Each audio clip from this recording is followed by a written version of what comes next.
Assalamualaikum warahmatullahi wabarakatuh. Saya Indah Gayatri, NIM 2101020078. Saya di sini akan menjelaskan tentang konsep manajemen perbankan.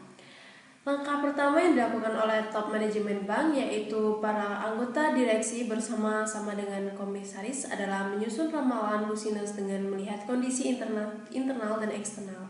Kondisi internal yang perlu dilihat dalam konsep manajemen bank guna perumusan pendapatan dan biaya. Sedangkan kondisi eksternal yang perlu ditelaah adalah peraturan yang berlaku, situasi moneter lokal dan nasional, kondisi perdagangan, situasi moneter dan perdagangan internasional. Secara singkat, ada dua macam kebijaksanaan bank yang perlu diperhatikan dengan sungguh-sungguh. Yang pertama adalah kebijaksanaan yang dirumuskan sesudah pertimbangan-pertimbangan matang terhadap konsekuensi dari semua pilihan yang tersedia. Yang kedua, kebijaksanaan yang timbul dari tindakan tunggal atau berulang-ulang. Perencanaan dan pengembangan organisasi, suatu langkah utama untuk mencapai tujuan organisasi dan tujuan untuk menunaikan kewajiban dan tanggung jawab adalah merencanakan organisasi dan pengembangannya. Pada dasarnya, perencanaan organisasi dan pengembangannya adalah pembagian kerja, division of work, logis, penetapan garis wewenang yang jelas, pengukuran pelaksanaan prestasi. Bagi bank-bank yang telah berjalan, dapat dilakukan reorganisasi guna penyesuaian organisasi pada kebutuhan bisnis masa kini. Selanjutnya ada perencanaan dan pengembangan organisasi, pengelompokan fungsi-fungsi, pelimpahan tanggung jawab, garis wewenang, lingkup pengawasan, span of control, hubungan staf dan garis, fleksibilitas struktur organisasi, dan spesifikasi dan prosedur. Selanjutnya adalah staffing dan manajemen skill. Staffing merupakan fungsi yang hampir sama dengan organizing atau pengorganisasian, di mana pada intinya fungsi ini bertujuan untuk menempatkan sumber daya perusahaan di tempat yang paling tepat sesuai dengan bidang keahliannya.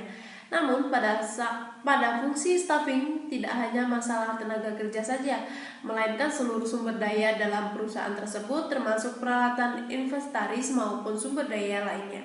Fungsi staffing ini sangat penting dilakukan karena terkadang satu atau dua divisi lain di dalam perusahaan mempunyai kebutuhan yang berbeda-beda, sehingga fungsi manajemen pengelolaan perusahaan ini sangat perlu dilaksanakan.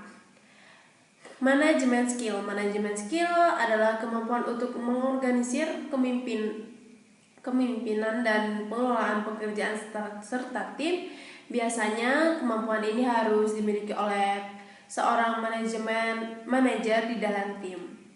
Manajemen skill adalah sebuah soft skill yang umumnya didapatkan dari pengalaman ketika memimpin suatu kelompok. Menurut Robert Schartz yang dilansir dari Corporate Finance Institute, ada 3 jenis dasar manajemen skill yang harus dimiliki seorang pemimpin. Selanjutnya adalah pengawasan internal. Pengawasan internal adalah pengawasan yang dilakukan oleh aparat dalam organisasi itu sendiri. Sementara pengawasan eksternal adalah pengawasan yang dilakukan oleh aparat dari luar organisasi itu. Menurut Sudanto 1987, pengawasan adalah kegiatan yang mengetahui dan menilai kenyataan yang sebenarnya tentang pelaksanaan tugas dan kegiatan apakah sesuai dengan yang semestinya atau tidak. Selanjutnya ada sistem manajemen bank. Sistem manajemen dalam pembahasan ini ialah berhubungan dengan tata cara bank mengatur pola operasional dari berbagai aktivitas bank. Pola ini erat juga kegiatannya dengan sistem sentralisasi manajemen atau desentralisasi. Ada 4 macam sistem manajemen bank yang perlu kita ketahui, yaitu 1. Unit banking system, yang kedua branch banking system, yang ketiga group and chain banking system, dan yang keempat mixed system. Selanjutnya ada mengatur dan menata aktiva bank. Mengatur dan menata aktiva adalah pengelolaan semua harta kekayaan bank dan semua kewajiban bank. Sering pula diartikan sebagai pengelola sumber dana dan Pengalokasiannya yang pasti adalah keseimbangan antara dua sisi dari neraca bank merupakan tugas yang rutin dan manajemen bank. Artinya, keseimbangan antara aktiva dan pasiva yang tergambar dalam neraca bank merupakan bagian yang amat penting dalam tugas-tugas manajemen bank. Aktiva dan pasiva adalah dua sisi dari gambaran keuangan bank, baik yang berbentuk kekayaan atau harta milik bank, maupun hal-hal yang menggambarkan posisi utang, kewajiban modal bank. Keduanya harus mencapai keseimbangan di mana faktor dapat menyeimbangkan di antara keduanya adalah rugi dan laba dari bank tersebut. Manajemen pos neraca, balance sheet, bank komersial, bank umum. Neraca atau balance sheet adalah suatu gambaran dari laporan keuangan bank yang mengumumkan perbandingan yang seimbang antara harta benda milik atau kekayaan bank dengan sesuai kewajiban, utang dan modal. Yang kedua adalah pengelolaan kolektibilitas surat berharga. Kolektibilitas atau bahasa Inggrisnya collectability merupakan klasifikasi status dengan keadaan pembayaran angsuran, bunga atau angsuran pokok, dan bunga kredit oleh debitur serta tingkat kemungkinan diterimanya kembali dana yang ditanamkan dalam surat-surat berharga penanaman lainnya. Dan selanjutnya ada yang terakhir, manajemen permodalan. Pengertian modal menurut KBBI, modal adalah sesuatu yang digunakan seseorang atau perusahaan sebagai bekal untuk bekerja, berjuang dan sebagainya. Dengan demikian, modal adalah semua hal yang dimiliki baik berupa uang, barang, aset lainnya yang dapat dimanfaatkan untuk menghasilkan keuntungan dan menjalankan usaha. Strategi permodalan. Secara klasik kita menyebut bahwa bank adalah lembaga kepercayaan. Karena itu, manajemen bank dituntut untuk selalu menjaga kepercayaan masyarakat menggunakan semua perangkat operasional untuk mampu menjaga citra masyarakat. Salah satu perangkat yang sangat strategis dalam penopang citra tersebut adalah permodalan yang cukup memadai.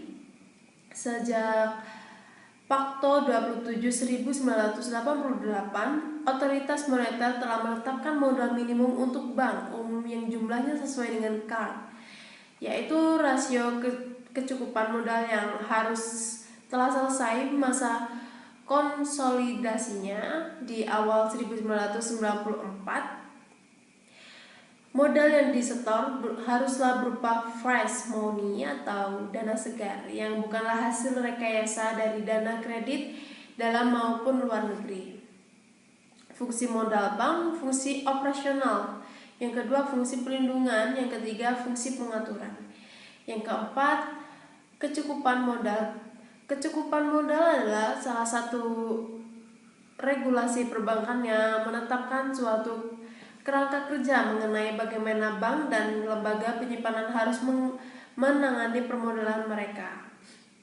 Nah, yang kelima, capital adequacy ratio. Kaitan BIS dan CAR. BIS adalah singkatan dari Bank International Settlement, adalah suatu organisasi bank sentral dari negara-negara maju yang disponsori Amerika Serikat, Kanada, dan negara-negara Eropa Barat. Jepang sebagai salah satu negara maju yang berada di Asia ikut paling belakangan dalam pendirian BIS karena kritik terhadap sistem moneter Jepang justru paling ramai dibicarakan dalam pertemuan awal dari Bank Global. Yang keenam, kewajiban penyiapan modal minimum. Kewajiban penyiapan modal minimum bank diukur dari present tense tertentu terhadap aktiva pertimbangan menurut resiko. Sejalan dengan standar yang ditetapkan oleh penempatan bank internasional terhadap seluruh bank di Indonesia, kewajiban untuk menyediakan modal minimum sebesar 8% untuk memberikan kesempatan kepada perbankan melakukan penyesuaian permodalan berdasarkan ketentuan ini. Maka pemenuhan kewajiban penyediaan modal minimum sebesar 8% dapat dilakukan secara bertahap. yaitu sekurang-kurangnya 1,5–3% sejak akhir Maret 1992, 2,7% sejak akhir Maret 1993, dan 3,8% sejak akhir Desember 1993. Nah, sekian penjelasan dari saya. Saya akhiri. Wassalamualaikum warahmatullahi wabarakatuh.